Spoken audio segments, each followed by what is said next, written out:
Alright boys, let's get this W. Come on lads. Is this on? Oh snap, it's you. What are you doing? Huh? What are you doing? Yeah, listen man, I'm tired. I just want to play a game. Bro, you're training for the planche. Do your planche set before you play. But bro, come on, you know what? I don't think you want it personally. I don't think you want the planche. Yes, I do want to learn the planche. I can't hear you. I want it, okay? Let me hear you sing it. I want a planche. I want to planche. This is what you work for. This is what you dream. Oh, let me hear you sing it. Say it again. Let's go, son. It's go time. Let's go.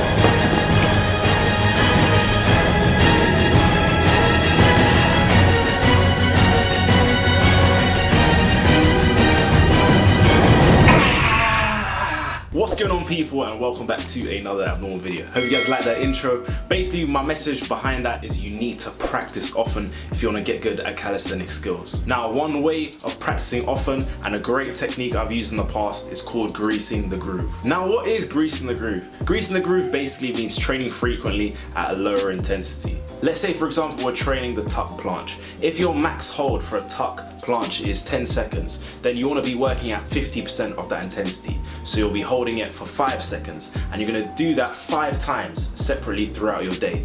That will be for one day. You're going to do that 5 times during your week. So I've written up a table, for example, so you can see. So for week 1, it will be Monday, Tuesday training, rest Wednesday. Thursday, Friday, you're training, then resting Saturday. And then Sunday again, you're training. Now you're going to be doing those 5 sets spread out throughout the day. The reason why you spread out your 5 sets throughout the day is it allows you to fully recover. It doesn't fatigue your body, and that way you can actually practice more. You can get more practice in, and that's going to build up those neurological pathways, so you're going to perform the movement more efficiently. Training calisthenic skills is like learning any other skill. Let's say for example when you first learned how to ride a bike, you learned and started off with stabilizers, and you just kept on practicing, repetition, repeating it again and again and again. The more you repeat it, the better your body gets at working and firing those exact muscles to perform the movement. That's exactly what we're trying to do with greasing the groove. Let's look at another example. Let's say you want to learn the front lever, but you can't hold it. We're going to take a progression, an easy progression like the tuck front lever hold. You're going to hold that, test out your max. So imagine your max hold is 10 seconds, right? So now you know your max hold. 50% of that is 5 seconds. So you're going to be doing 5-second holds, 5 sets spread out throughout your day. What I like to do is I like to set alarms on my phone to remind me when I have to do my sets throughout the day. So as you can see, I've got it set for 9 AM, 11 AM, 2, 5, and then 8 PM. So I've just labeled it, it's your set, let's go. And that's when I perform my tuck front lever hold, those 5 seconds. Let's go back to our table. So as we're looking at that table again, as you noticed, as the weeks increase, so does our intensity. So we need to progressively overload in a way. We don't want to be doing max holds because that's a bit too taxing on the body, it's a bit too fatiguing. What we want to do is actually start to slowly increase that intensity, gradually, very gradually. So maybe instead of doing 50% of your max effort, you're doing 60%. So instead of those 5 seconds, you would do 6 seconds or 7 seconds. So you're gradually starting to increase the intensity. You'll notice over time, as you get stronger, your hold times will increase, and you'll eventually be able to do harder progressions. So instead of doing the tuck front lever, you'll be able to do an advanced tuck or even a straddle. So again, greasing the groove is a great method to practice that movement very often. It will make you a lot stronger in that specific movement. It's very focused to one movement pattern. So if you're getting stronger in that one movement pattern, you will eventually hold it for much longer. And greasing the groove is a great method to improve your calisthenic skills. And especially now in this time when we're stuck in lockdown at home, there is no excuse. You can practice literally throughout the day. You can spread your sets throughout the day because you're always at home. So take advantage of it, practice your skills, guys. I can guarantee you, using the greasing the groove method, it is going to work amazingly for you. You're probably wondering as well, should you train, like do a sets and reps workout during that period while you're greasing the groove? Yes, you should. That's the whole point. The whole point is you want to be doing your sets spread out throughout the day so it doesn't tax you. That's why you can actually afford to do your main workout. So still dedicate some time to perform like a resistance training workout. So you're spending around 60 to 90 minutes of doing sets and reps work. So obviously your pull-ups, push-ups, dips,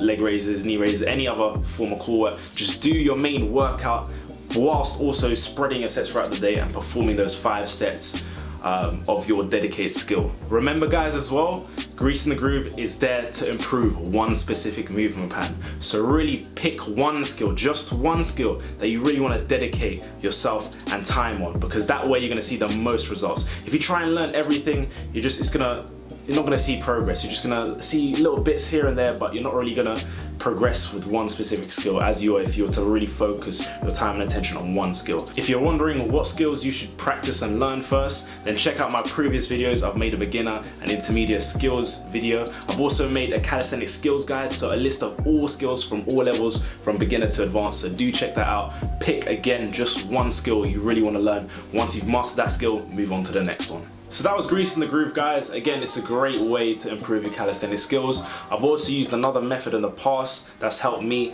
It's not as frequent as Greasing the Groove, it's a bit more intense and taxing. So I'll show you guys exactly what I used to do and how I train my skills as well using this other alternative method. So I would use this method and train it around 3 times a week. So usually I would have like a push-pull leg split. So on my push or pull days, depending on what day it is, if it's a push day, I will then practice a pushing skill, and I'll do that before my main workout. So I'll spend around 20-30 minutes of practicing max sets holds. So let's say 3 or 4 sets of a max hold attempt. So let's say it's a planche, straddle planche on a push day, right?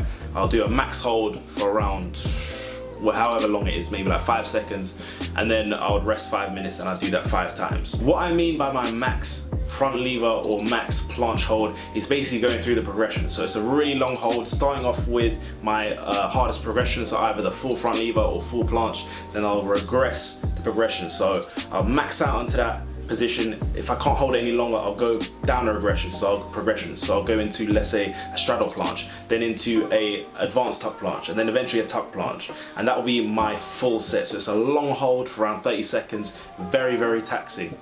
Again, same principles apply with the front lever. It will be the front lever hold, then going into a straddle, advanced to a tuck, and then just to failure basically. So 4 to 5 sets are very intense sets before my main actual workout. I'll just repeat that process. So on the next push day, exact same thing. I would do a straddle planche, again 4 to 5 sets of my max hold, and again on that pull day I'll do 4 to 5 sets of my max front lever holds. This method is good because it's very taxing, and I feel like I get stronger because I actually do my main workout after, and I feel a lot more fatigued. However, the downside is you don't get a lot of practice at the movement. So I would weigh out the odds guys. I think now that you're at home and you're stuck at home, I think Greasing the Groove is like the best method to go about.